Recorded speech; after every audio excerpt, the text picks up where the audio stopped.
그러면은 말씀드린 것처럼 혹시 뭐 피고인께서 변호인이 진술한 항소이유와 답변 내용 포함해서 뭐 이 사건 관련해서 뭐 특별히 하실 말씀이 있으시면 예, 뭐 간략하게. 국무위원 뭐 심의권 침해, 직권남용에 대해서는 국무회의를 통상의 국무회의처럼 정상적으로 진행했을 때는 계엄 선포 예정 사실들이 알려져서 전국적으로 많은 국민들이 불안해하면서 동요도 생길 수 있고 치안 수요가 많아질 걸 우려해서 이 계엄 선포에서는 병력 투입을 하여튼 최소화해야 되겠다는 생각 때문에 이런 전원 소집의 국무회의를 통상 국무회의처럼 이렇게 하지 못했다는 점을 말씀드리고 싶고요. 그 다음에 강의구 문건 관련해서 허위 공문서 얘기가 있었습니다만 이 문건이 존재했다는 사실 자체를 아무도 몰랐습니다. 수사기관도 모르고. 제가 헌재 탄핵 심판정에서 피청구인 진술 기회를 얻어서 원래 이 부서는 전자결제로 다 하게 돼 있거든요. 지금은. 옛날 4, 50년 전에는 종이 부서가 있지만, 그런데 그걸 하다 보면은 미리 그 실무자들한테 알려지기 때문에 사전에 이거를 할 수는 없었다. 그러면서 그랬더니 나중에 이런 걸 또 하나 들고 왔더라, 사후에. 그래서 제가 이게 부서가 사전에 이미 있었다라는 것을 허위로 작출하기 위한 것이 아니라는 것은 이 문서의 존재 자체를 아무도 몰랐던 작년 2월 헌재 탄핵 심판정에서 제가 얘기함으로써 이 문서가 존재했다는 걸 알아서 경찰이 강의구를 불러서 조사를 시작하게 된 겁니다. 그래서 이게 허위 문서가 아니라는 것은 공문서성 이런 거는 변호인이 다 얘기를 했고, 그 말씀을 제가 꼭 드리고 싶고요. 그 다음에 이제 관저에 공수처 수사관들 들어온 거를 공무집행을 거부했다, 방해했다, 이런 부분에 대해서는 좀 저도 납득하기가 좀 어려운 게, 법리적인 거는 둘째 치더라도 어쨌든 경호처장 입장에서 1월 5일이었나요? 1월 5일 날 경호처장 입장에서는 어쨌든 경호구역을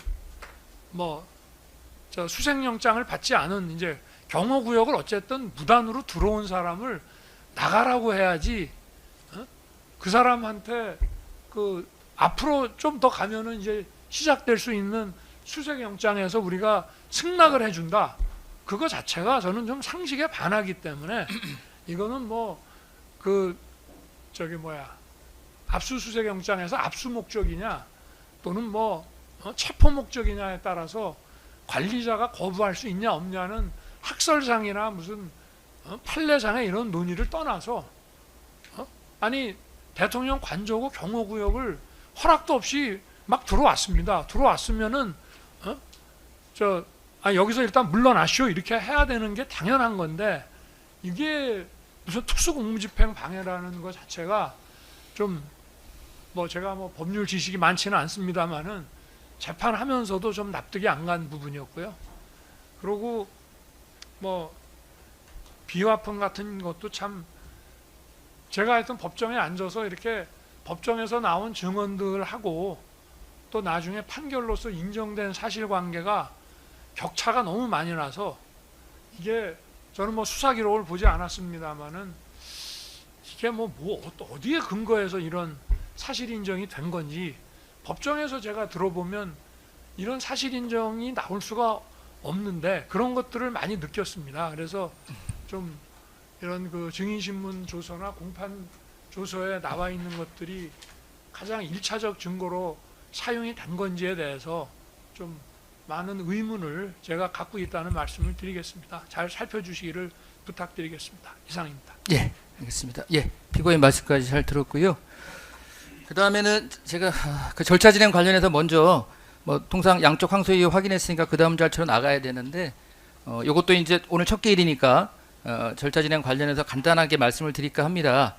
먼저 오늘 공판 개시하기 전에 변호인 측에서 변경 신청이 있었는데요. 기일 변경 신청이 있었고 뭐 그 사유도 지금 워낙 많은 사건들이 피고인 관련된 사건들이 진행되고 있고 뭐 기록에 자료에 보니까 이미 뭐 기일이 많이 지정돼 있어서 뭐 그런 것들을 사정으로 신청하신 걸로 보이는데 뭐 여러 가지 사정상 일단 부득이 뭐 허가하지 않은 점을 좀 양해해 주시기 바라고요.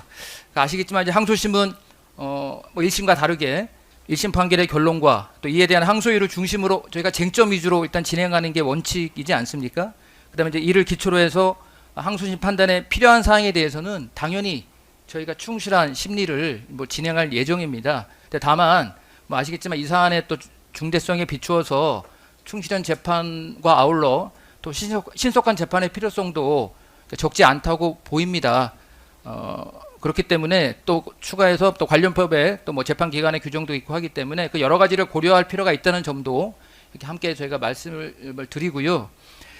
말씀처럼 피고인에 대한 관련 사건이 현재 1심에 여러 건이 진행 중이고 또 항소심에서도 뭐 이 사건 말고도 다른 사건이 항소가 돼서 이제 항소심에 진행될 예정이라는 점을 재판부가 충분히 알고 있습니다.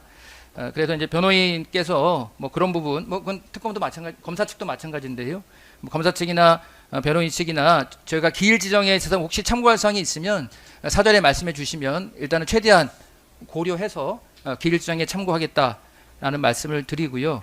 그다음에 여러 가지 이런 사정 때문에 저희가 이후에 혹시라도 속행기일을 이제 정할 때에는 뭐 여러 가지 그런 시간적 제약도 있고 또 뭐 예측 가능성 이런 것 때문에 좀 일괄해서 몇 차례 기일을 지정할 수도 있다. 뭐 그거는 이제 마지막에 기일 지정할 때 말씀드리지만 이제 그렇게 될 수 있다는 거를 미리 말씀을 드리겠습니다. 예. 일단 국가의 절차 진행인데 혹시 요 절차 진행 관련해서 검사 측이나 변호인 측이나 추가로 뭐 간략하게 말씀하실 내용 있으실까요? 없습니다. 변호인 측 예. 기일 관련해서 잠깐 말씀드리겠습니다. 저 전마님께서 많이 다 알고 계실 것입니다만 이 사건의 재판 특검법의 그 재판 기간의 규정이 1심의 경우에는 이제 기소부터 6개월 그리고 2심의 경우에는 심지어 1심 재판부터 3개월, 2심 재판 3개월 이렇게 되어 있습니다. 그런데 지금까지 세 개의 특검을 통과됐고 내란 특검 중에 하나의 내란죄나 직권 남용죄는 물론 검사가 기소했습니다만 나머지는 다 특검이 기소했는데 3개 특검 중에 8개로 나누어서 기소가 된 상황입니다. 다 알고 계시겠지만 그래서 그렇게 기준으로 하면 8개 사건을 기준으로 하면 사실은 제대로 된 심리를 하려면 한 달에 한 번씩 한다 하더라도 일주일에 2번 재판하는 꼴이고 한다면 한 달에 한 번씩 하는 꼴이 됩니다. 근데 일주일에 2번 재판한다는 것도 사실은 중요한 재판에 있어서 증인신문이라든지 준비하고 재판 준비하는 거는 사실은 힘든 일입니다. 그건 다 알고 계실 겁니다. 그런데 그렇게 한다고 하면 지금 그 기간을 거의 불가능합니다. 그것은 이 특검법을 만들면서 사실은 이게 조금 의도가 제대로 합리적인지가 의문이 듭니다. 사실은 이 사건 자체가 계엄 선포 자체도 국회의 입법권 남용이나 소추권 남용에 대해서 계엄 선포한 것이고 국회와 대통령에 관한 권한 행사에 관련된 것인데 대통령은 잘 아시는 것처럼 국민이 선출한 대의를 제1인자고 마찬가지로 지금 그 전에 국회도 국민의 대표로 구성된 것이지만 그렇다고 하면 기본적으로 재판에 공정한 재판을 받을 것이는 당연할 것이지만 이 부분에 대해서는 사법부가 공정한 절차의 진행자로서 상권 분립에 있어서 객관적으로 독립적으로 객관적으로 판단을 하셔야 되고 따라서 이게 불가능한 재판을 규정한다는 것은 사실은 이것은 공정한 재판뿐만 아니라 심지어 이것은 재판 고문이나 가혹 행위도 구성될 수 있을 여지가 있는 대단히 위헌적인 상황입니다. 그래서 이 부분의 재판 기간에 관련해서는 재판부에서 공정한 재판하는 사법부의 독립을 가진 사법부에서 합헌적 법률을 해석해서 진행을 하심이 마땅하다고 사료가 됩니다. 따라서 이 재판 진행과 관련해서는 사실은 그렇다고 하면 그것이 반드시 준수돼야 할 위헌적인 것이라서 준수하기가 불가능한 것이기 때문에 재판이 진행되고 있는 걸 기준으로 해서 예를 들자면 뭐 지금 그 1511 사건에 지금 외환죄 그 일반 이적대 사건이 지금 재판 진행 중에 있는데 특검이 기소한 사건입니다. 그래서 그 사건도 지금 6개월 내에 심리를 해서 지금 재판 기일을 다 잡고 있는 걸 알고 계실 겁니다. 사실은 정상적으로 한다고 하면 그러면 1심에 일반인적 특검이 기소한 사건이 6개월 진행되는 동안에 다른 사건은 진행하지 않는 것이 맞다고 합당하다고 생각합니다. 그래야만 6개월, 3개월 남아 지킬 수 있지 않겠습니까? 그래서 이런 점을 고려하셔서 재판 절차를 진행해 주시기를 바라고 추가로 말씀드리면 지금 내란죄의 특검이 기소한 사건이 아니고 기존에 내란 혐의죄하고 직권남용 권리행사 추가로 기소돼서 그 사건이 1년간 심리를 해서 그것도 1년 심리에서도 사실상 부정하고 재판 저희들 증거 신청까지 제약하면서 1년 심판을 해서 판결 선고됐고 지금 이제 곧 항소심도 진행이 될 예정입니다. 따라서 이런 것을 사정을 고려하셔서 재판 기일을 지정하시고 또 협의해서 진행을 하시는 것이 마땅합니다. 그래야만 공정한 재판을 받을 권리가 보장이 되고 그 나아가서 대통령이 권한 계엄 선포와 관련된 국민의 대표가 그 한 행위 자체에 대해서 지금 위법이나 이런 여부를 따지는 재판이기 때문에 역사적 재판이기 때문에 이 점에 대해서는 사법부에서 공정한 사법부의 독립의 사법부에서 그런 중립적인 입장에서 진행을 해주실 것을 간곡히 부탁드립니다. 예. 이상. 예, 저희가 뭐 기록해 보니까 1심에서도 비슷한 취지의 주장을 뭐 계속 하셨던 것 같고요. 예, 예. 저희 항소심에서도 뭐 부분들 고려하면서 예, 진행할 수 있도록 하고 지금 말씀하신 그래서 그 부분에 대해서 혹시 뭐 특별한 의견 있으신 거 확인하는 차원에서 말씀을 드렸던 거니까요. 예, 그 부분은 뭐 저희가 계속 참고하면서 진행하도록 그렇게 하겠습니다. 다음에는 저희가 이제 양쪽 항소이유를 확인했고 그러면서 이제 아시겠지만 이제 저희가 좀 쟁점을 뭐 정리하는 게 좀 필요하겠다. 지금 1심의 유무죄 관련해서 양쪽에서 항소를 했고 그다음에 항소 이유서에서 뭐 이렇게 주장을 좀 정리해 주셨는데 이게 저희가 보다 보니까 1심에서 판단한 그 쟁점과 대체로는 뭐 큰 줄기에서는 동일하지만 뭐 세부적으로는 조금 차이가 있는 것도 있고 결국 그 쟁점이라는 것이 이제 결국 저희 나중에 항소심에서 이제 판단에 대한 대상이지 않겠습니까? 그래서 이제 그런 부분들을 좀 확인하는 의미에서 저희가 쟁점을 좀 정리를 하는 차원에서 오늘 뭐 양쪽에 저희가 확인을 받고 이런 것들을 앞으로 우리 항소심에서 심리하면 되겠다. 예, 예. 그래서 간단히 보시면 이제 첫 번째는 국무위원 심의권 침해 관련 직권남용 관련인데 그 부분 관련해서는 일단 뭐 유죄 부분이겠죠. 거기도 아까 이제 말씀하신 내용에 뭐 포함된 거지만 일단 국무위원 심의권을 직권남용죄에 침해되는 권리로 볼 수 있는지 그 여부 뭐 그 부분을 주로 피고인들이 이제 주장하시는 것 같고 이제 그거는 당연히 국무회의의 성격 뭐 이런 거하고 연관이 돼 있는 것이죠. 예. 근데 다만 직권남용죄의 구성 요건 위주로 이제 말씀을 드리는 것이고요. 두 번째는 직권남용 행위나 이제 권리행사 방해가 있었느냐 뭐 그게 이제 하나의 쟁점이 될 것 같고 그다음에 이제 피고인의 고의 아까 말씀하신 피고인이 이러한 그 직권남용죄의 고의가 있었느냐는 게 이제 유죄 관련해서는 문제가 될 것 같고요. 그다음에 이제 변호인께서 항소이유서의 별도의 항목으로 권력분립 원칙 위반 여부 아까 또 구도변론에서 그거를 말씀하셨는데 이제 그 취지는 알겠는데 이제 그 부분은 물론 저희가 이제 주장했으니까 판단을 해야 되는데 이제 그거는 저희가 이해하기로는 이 구성 요건하고 이렇게 연관해서 생각해 보면 결국 이 국무회의 소집은 대통령 고유 권한이고 뭐 그 부분은 그렇기 때문에 가사 뭐 소집절차 등의 일부 하자가 있다 하더라도 그거를 형사처벌하는 것은 이제 권력 분립에 좀 반하는 거 아니냐. 그래서 결과적으로는 어떤 그 직무의 범위 이제 이런 것들 관련해서 그것이 직권을 남용했다 이러한 경우에 직권을 남용했다고 보는 것은 뭐 권력 분립 원칙에 위반되는 거 아니냐 이런 취지의 주장.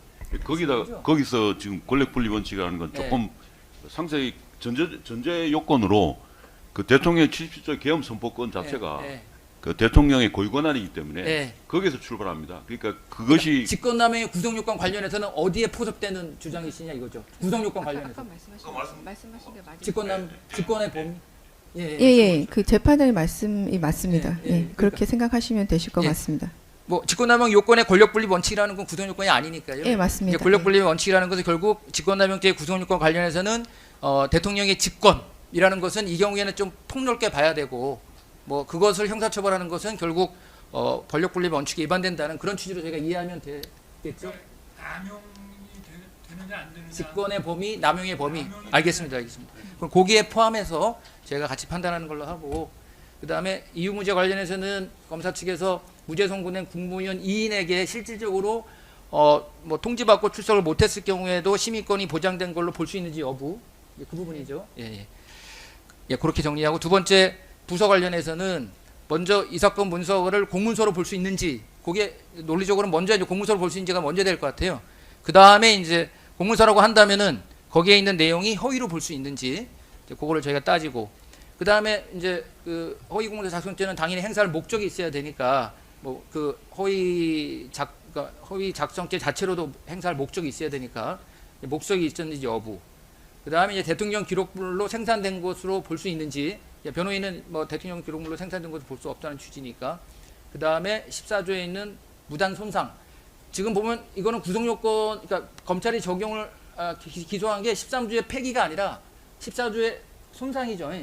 예. 대통령 기록물 손상이 지금 구속요건 행위이기 때문에 네네. 저희가 13조의 폐기를 따질 건 아니고 네네네, 폐기 절차를 따질 건 아닙니다. 예. 14조에 있는 대통령 기록물 손상에 해당되는지를 따지면 될 것 같습니다.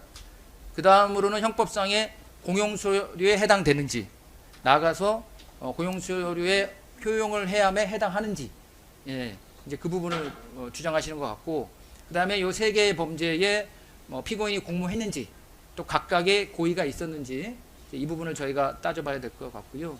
무죄가 선고된 허위 공무부 행자체에 있어서는 지금 검사가 주장하는 것처럼 여기서 실제로 드러난 행위는 어쨌든 강희구라는 사람이 그냥 뭐 사무실 뭐 책상에 보관하는 게 다긴 하지만 이제 그거를 행사로 볼 수 있느냐 이 여부인 것이죠.